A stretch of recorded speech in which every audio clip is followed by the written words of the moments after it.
Assalamualaikum warahmatullahi wabarakatuh. Perkenalkan, kami dari kelompok 10 akan menjelaskan materi pembelajaran fikih yang berjudul Pelaksanaan Pembelajaran Fikih di Madrasah Ibtidaiyah atau di sekolah dasar. Nah, di sini kami yang beranggotakan yang pertama Resa Nur Afianti, yang kedua Riki Cia Pematasari, yang ketiga Rizi Akbar Maulani. Nah, di sini kami akan menjelaskan beberapa poin materi pembelajaran fikih dari kelompok 10, yaitu antara lain yang pertama, pengertian pelaksanaan, yang kedua, pengertian pembelajaran fikih, yang ketiga, prinsip pembelajaran fikih, yang keempat, komponen-komponen pembelajaran, yang kelima, macam-macam kegiatan pelaksanaan fikih di SD atau di MI.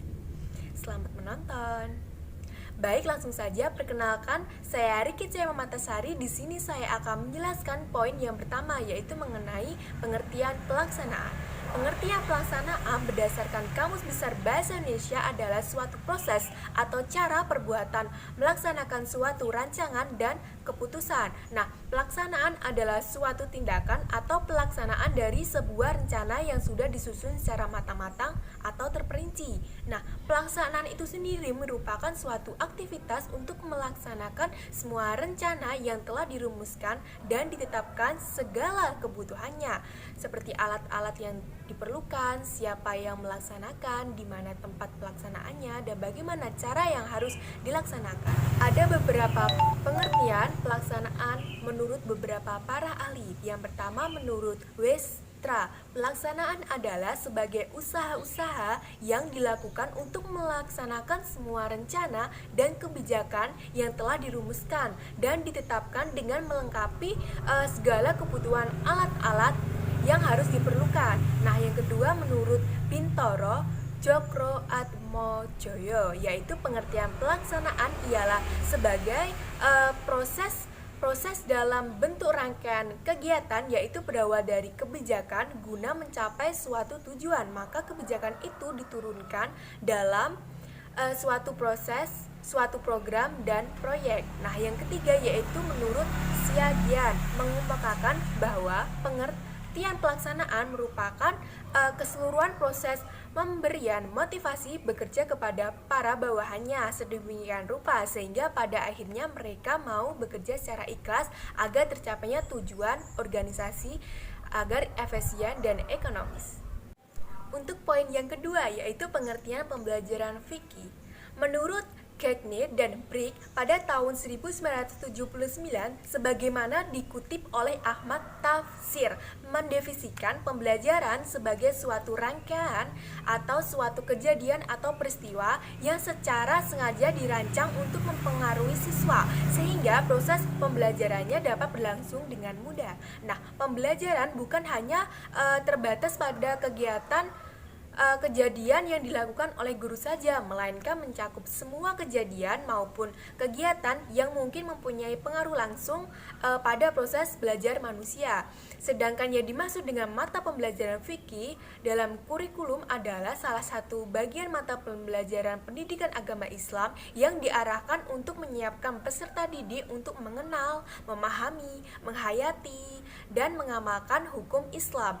Nah, dan kemudian menjadi dasar pandangan hidupnya melalui kegiatan, bimbingan, pengajaran, latihan penggunaan, pengamalan, dan kebiasaan. Nah, beberapa hal yang perlu diperhatikan dalam pembelajaran fikih. Yang pertama yaitu pembelajaran fikih adalah sebagai usaha dasar, yakni suatu kegiatan bimbingan, pengajaran, dan latihan yang dilakukan secara berencana dan sadar akan tujuan yang hendak dicapai. Nah, yang kedua, peserta didik yang hendak disiapkan untuk mencapai tujuan dalam arti ada yang dibimbing, diajari, atau dilatih dalam peningkatan keyakinan, pemahaman, penghayatan, dan pengamalan terhadap ajaran agama Islam. Nah, yang ketiga, pendidik atau guru fikih yang melakukan kegiatan bimbingan, pengajaran, dan atau latihan secara sadar terhadap peserta didiknya untuk mencapai tujuan tertentu.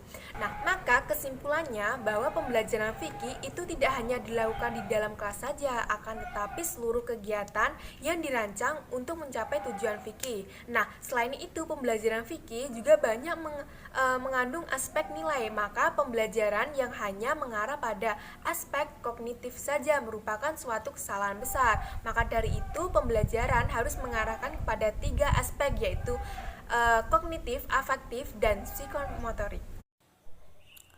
Assalamualaikum warahmatullahi wabarakatuh. Saya Resa Nur Afiati, NIM 203190292 dari kelas PGMII. Nah, di sini saya akan menjelaskan sedikit materi mengenai prinsip pembelajaran fikih di MI atau SD. Prinsip dimaksudkan sebagai asas atau kebenaran yang menjadi pokok dasar orang berpikir, bertindak, dan sebagainya. Dalam kegiatan pembelajaran, prinsip-prinsip belajar akan membantu pendidik dalam memilih tindakan yang tepat sehingga terhindar dari tindakan yang kelihatannya baik namun justru akan merugikan siswa atas pencapaian keberhasilan pembelajaran di sekolah dasar atau madrasah ibtidaiyah. Masa usia sekolah dasar adalah masa kanak-kanak akhir yang berlangsung dari usia 6 hingga kira-kira usia 11 atau 12 tahun. Sesuai dengan karakteristik siswa sekolah dasar yang suka bermain, memiliki rasa ingin tahu yang besar, mudah terpengaruh oleh lingkungan, dan gemar membentuk kelompok sebaya. Oleh karena itu, pembelajaran di sekolah dasar diusahakan untuk terciptanya suasana yang kondusif dan menyenangkan. Untuk itu, guru atau pendidik perlu memperhatikan beberapa prinsip pembelajaran. Nah, ada beberapa prinsip pembelajaran yang dapat diuraikan secara singkat. Yang pertama yaitu prinsip motivasi. Motivasi merupakan upaya guru untuk menumbuhkan dorongan belajar, baik dari dalam ataupun dari luar diri anak, sehingga anak belajar seoptimal mungkin sesuai dengan potensi yang dimilikinya. Yang kedua yaitu prinsip latar belakang. Upaya guru atau pendidik dalam proses belajar mengajar memperhatikan pengetahuan, keterampilan, dan sikap yang telah dimiliki anak agar tidak terjadi pengulangan yang membosankan. Yang ketiga yaitu prinsip pemusatan perhatian. Usaha untuk memusatkan perhatian anak dengan jalan mengajukan masalah yang hendak dipecahkan lebih terarah untuk mencapai tujuan yang hendak dicapai. Yang keempat yaitu prinsip keterpaduan. Merupakan hal yang penting dalam pembelajaran. Oleh karena itu, guru dalam menyampaikan materi hendaknya menggabungkan dengan pokok bahasan lain atau subbahasan pokok dengan subbahan pokok lainnya agar anak mendapat gambaran keterpaduan dalam proses perolehan hasil belajar. Yang kelima yaitu prinsip pemecahan masalah. Situasi belajar yang dihadapkan pada masalah-masalah. Hal ini dimaksudkan agar anak peka dan juga mendorong mereka untuk mencari, memilih, dan menentukan pemecahan masalah sesuai dengan masalah yang ada. Yang keenam yaitu prinsip menemukan. Kegiatan menggali potensi yang dimiliki anak untuk mencari, mengembangkan hasil perolehannya dalam bentuk fakta dan informasi. Untuk itu, proses belajar mengajar yang potensi anak tidak akan membosankan. Yang ketujuh yaitu prinsip belajar sambil bermain. Kegiatannya dapat menimbulkan suasana menyenangkan bagi siswa dalam belajar, karena dalam bermain pengetahuan, keterampilan, sikap, dan daya fantasi anak berkembang. Suasana demikian akan mendorong anak aktif dalam belajar. Yang kedelapan yaitu prinsip perbedaan individu. Upaya guru dalam proses belajar mengajar yang memperhatikan perbedaan individu dari tingkat kecerdasan, sifat, dan kebiasaan atau latar belakang keluarga. Hendaknya guru tidak memperlakukan anak seolah-olah sama semua. Dan yang kesembilan yaitu prinsip hubungan sosial. Sosialisasi pada masa anak yang sedang tumbuh yang banyak dipengaruhi oleh lingkungan sosial.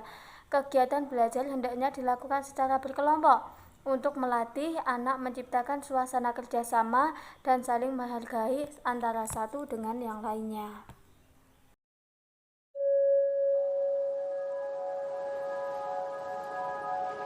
Selanjutnya saya akan menjelaskan tentang komponen-komponen dalam pelaksanaan proses pembelajaran fikih di MI atau SP.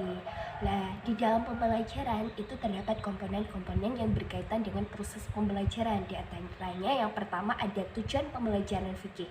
Tujuan merupakan komponen yang sangat penting dalam sistem pembelajaran, karena dengan mengetahui tujuan, maka guru akan mengetahui mau dibawa kemana siswa tersebut, kemudian apa yang harus dilakukan oleh guru untuk mengetahui proses belajar mengajar.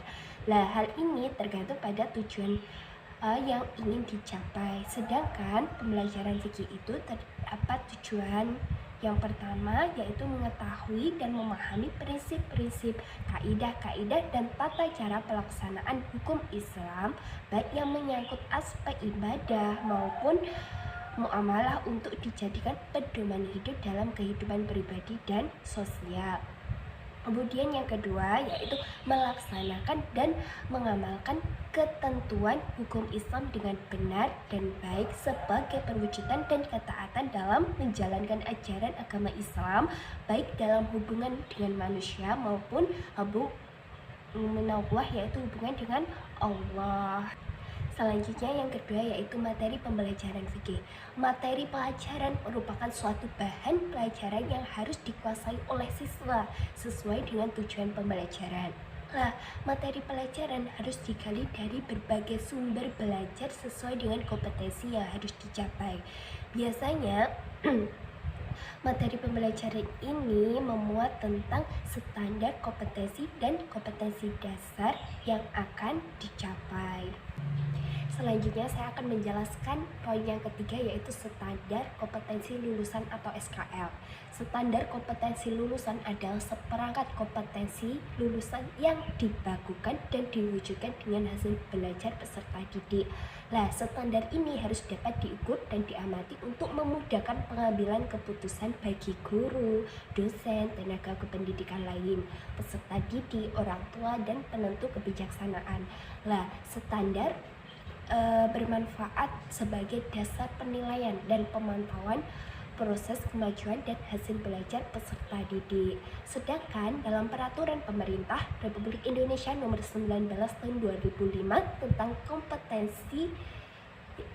Standar Nasional Pendidikan atau SNP dikemukakan bahwa standar kompetensi lulusan adalah kualifikasi kemampuan lulusan yang mencakup pengetahuan, sikap, keterampilan yang digunakan sebagai pedoman penilaian dalam penentuan kelulusan peserta didik dalam sebuah pendidikan. Selanjutnya, poin yang keempat yaitu metode pembelajaran. Metode adalah komponen yang memiliki fungsi yang sangat menentukan. Keberhasilan implementasi strategi pembelajaran sangat tergantung pada cara guru menggunakan metode pembelajaran. Karena suatu strategi pembelajaran hanya mungkin dapat diimplementasikan melalui penggunaan metode pembelajaran. Oleh sebab itu, setiap guru perlu memahami serta baik peran dan fungsi metode dalam suatu proses pembelajaran. Selanjutnya poin yang kelima yaitu media pembelajaran. Wina Sanjaya mengutip pendapat Rose dan Berkeley mengungkapkan bahwa media pembelajaran adalah seluruh alat dan bahan yang dapat dipakai untuk mencapai tujuan pendidikan seperti radio, televisi, buku, koran, majalah, dan sebagainya. Namun, media bukan hanya berupa alat atau bahan saja, akan tetapi hal-hal lain yang memungkinkan siswa dapat memperoleh pengetahuan dan pengalaman, keterampilan, dan sikap dari media tersebut juga dinamakan dengan media pembelajaran. Selanjutnya poin yang kelima yaitu media pembelajaran. Wina Sanjaya mengutip pendapat Rose dan Berkeley mengungkapkan bahwa media pembelajaran adalah seluruh alat dan bahan yang dapat dipakai untuk mencapai tujuan pendidikan seperti radio, televisi, buku, koran, majalah, dan sebagainya. Namun, media bukan hanya berupa alat atau bahan saja, akan tetapi hal-hal lain yang memungkinkan siswa dapat memperoleh pengetahuan dan pengalaman, keterampilan, dan sikap dari media tersebut juga dinamakan dengan media pembelajaran.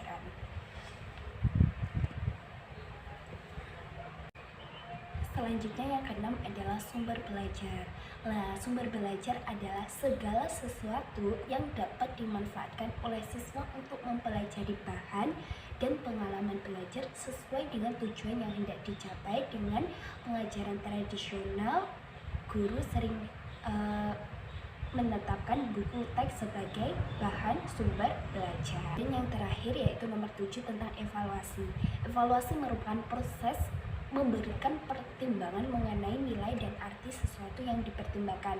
Evaluasi dalam pembelajaran bukan hanya sekedar untuk mengukur keberhasilan siswa dalam pencapaian hasil belajar atau prestasi belajar, tetapi juga untuk mengumpulkan informasi tentang proses pembelajaran yang dilakukan oleh setiap siswa.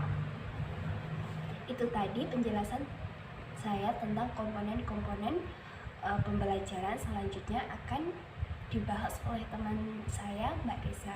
Terima kasih. Selanjutnya yaitu materi mengenai macam-macam kegiatan pelaksanaan pembelajaran fikih di MI atau SD.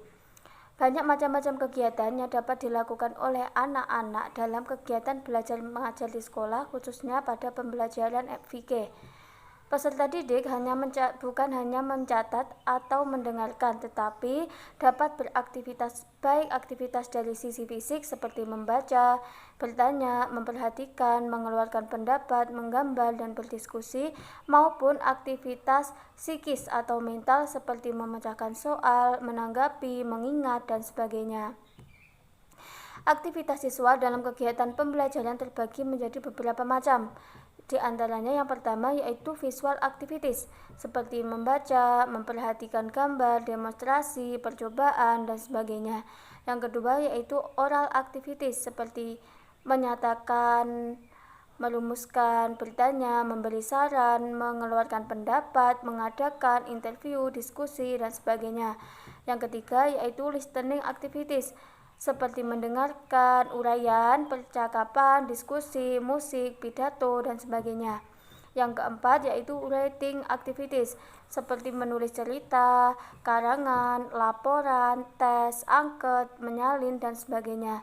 Yang kelima yaitu drawing activities, seperti menggambar, membuat grafik, peta, diagram, pola, dan sebagainya. Yang keenam yaitu motor activities, seperti melakukan percobaan, membuat konstruksi, model, bermain, berkebun, dan sebagainya. Yang ketujuh yaitu mental activities, seperti menanggapi, mengingat, memecahkan soal, dan menganalisis serta mengambil keputusan, dan sebagainya. Yang kedelapan yaitu emotional activities, seperti merasa bosan, gembira, berani, tenang, gugup, dan sebagainya. Klarifikasi bentuk kegiatan belajar aktif juga dikemukakan dalam Hamalik, yaitu kegiatan penyelidikan, kegiatan penyajian, kegiatan latihan, apresiasi, kegiatan observasi, dan mendengarkan. Kreatif, bekerja dalam kelompok, percobaan, dan kegiatan organisasikan dan menilai kegiatan-kegiatan dalam proses pembelajaran di atas tidak terpisah satu persatu, tetapi aktivitas-aktivitas tersebut saling mendukung antara satu dengan yang lainnya. Karena dalam setiap kegiatan motoris terkadang kegiatan mental dan disertai oleh peranan tertentu. Kegiatan aktivitas siswa tersebut merupakan prinsip atau asas yang sangat penting dalam interaksi belajar mengajar.